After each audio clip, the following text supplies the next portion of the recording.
a recent gardening trade show, I was lucky enough to have a chat with one of my gardening heroes. That's Huw Richards. Now, Huw is what I call a down-to-earth gardener, a back-to-basics gardener. He's quite a direct talking, no frills gardener, which I love. No BS, down to the basics, do the basics well, and if he doesn't agree with something, he's going to say. I love that. So if you listen through to the end, I'm sure you'll pick up some good tips and some ideas of his for the future. You'll have to excuse some of the sound quality. We picked up some interference on the mics. It's not drastic, but you'll be able to hear the interference, but you'll still glean all the information you need. Check it out.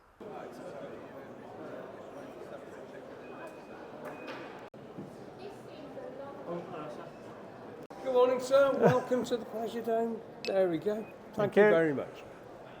So I'm lucky enough to bump into one of my gardening heroes, Huw. Hi, Huw, nice to see you. Hello. That's very kind, thank you.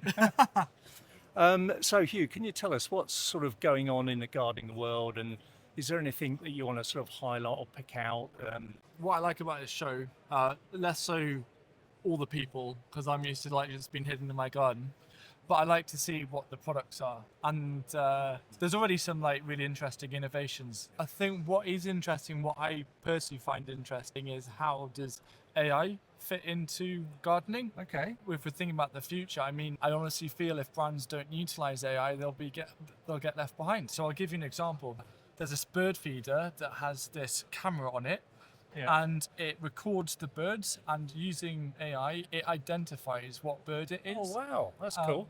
And then I was just suddenly thinking that that's really useful data, because you could feed that in with like RSPB and see like count where birds are, you know, if that was across the country and people were, you know, naturally looking at That's bird great levels. data, isn't it? Yeah. And that is what I think is exciting. And I think the gardening industry in some cases always feels a few steps behind everything else. So I think that's like a little glimpse, and I reckon in 5 years' time, like there'll be, in terms of AI, that's what I'm excited about. I think we're just starting to get a sense of it now. Do you think though, because obviously gardening needs to reach a younger audience, Yes. we all know that, but is this going to alienate the older generations? I don't think it matters.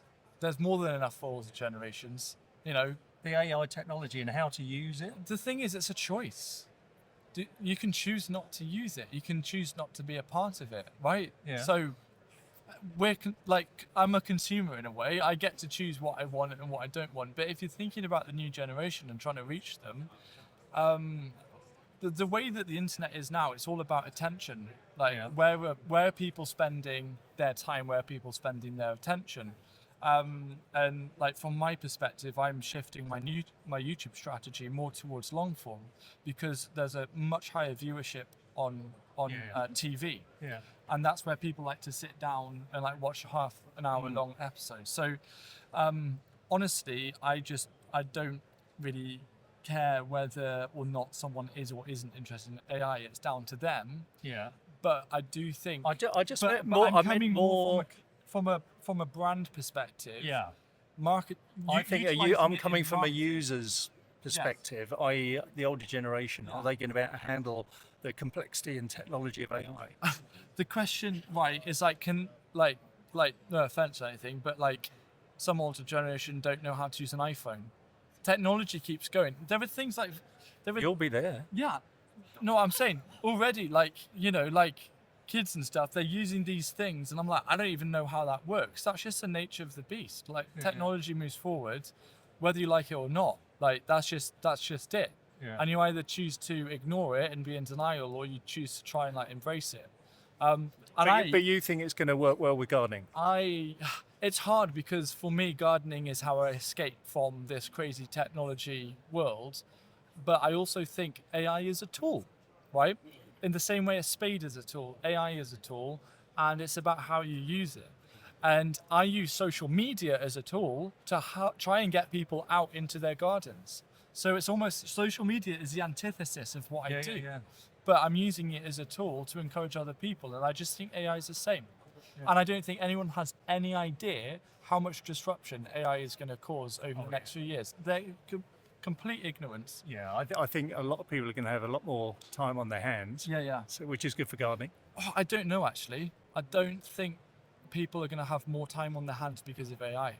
No? So the way I see it, like, because I run a business, I've got employees and stuff, and the last thing I want to do is replace my employees with AI. What I actually want to do is train them up to know how to use AI to make them more productive. Okay. A lot of businesses are realizing that the productivity of each individual employee can skyrocket with the help of these tools. So it's the companies that are going to like take over in a way, lack of a better term. It's where they use the employees, because again, we're a boundary of like human, more like analog versus AI, and so AI cannot just completely do everything right now, and for people worried about losing their jobs to AI, they're not. They're going to lose their jobs to people that know how to use AI. Yeah. I mean, that brings us on really to how you first got into your discussion just now about AI and saying the duplicity of it, in that your escape is gardening and yet you're using AI and technology. So going to that escape mindset, how do you think, or what do you think more people can benefit from in the way of mindfulness by getting out into open spaces and gardening? I don't know. I was at this like kind of garden festival thing over the weekend, and they were talking about different styles of gardening, and like one was like, oh, let's design a tea garden or a biodiversity garden. And someone's like, oh, well, what about designing a garden for mental health? And I think they're just completely missing the block, because gardening is good for your mental health. Don't try and put more pressure to try and find like certain plants that it's like. Just being out there, working with the soil is good for your mental health. That's all you need to know, right? I think it is, I think there's a bit, like greenwashing or something. I found this in Chelsea before. I think like basically companies use mindfulness and well-being as a buzzword, when it's like, guys, you're overcomplicating it. Being out in your garden, looking at bees, enjoying some flowers, that is it. That is like one of the best things you can do for your mental health. You don't need to like retrain everyone into thinking that, oh no, you need to grow this plant in order to help. No, just enjoy being outside. And I must admit, having seen some of your socials, you say outside enjoying your plants. I think I tuned in the other day and you're actually eating a rose. Oh yeah. As long as it's not been sprayed, you can eat any rose. So while we're on that subject, what other sort of what we think as flowers do you think we can eat and we should use more of? Well, in the vegetable world, you have so many, like runner bean flowers. Those are really tasty. Runner beans came to the UK as an ornamental plant, not as an edible plant. And squash flowers, deep fried, etc. But there's so many things like zinnias, dahlias you can eat, fuchsias, a lot of different blossoms from fruit trees that you can eat. There's like almost like endless possibilities. Almost all of the herbs have edible flowers. One of my favorite is rosemary flowers. And my colleague Sam, who's a chef by profession, he makes this amazing, well, anyone can do it. It's just a rosemary flower salt. Okay. So that's like a really nice like seasoning to put on your roast veg. Yeah. Oh, that's excellent. Some fantastic tips. I'm sure we could go on for hours about all these subjects, but thank you very much for your time. Oh, I enjoyed that. Thank you.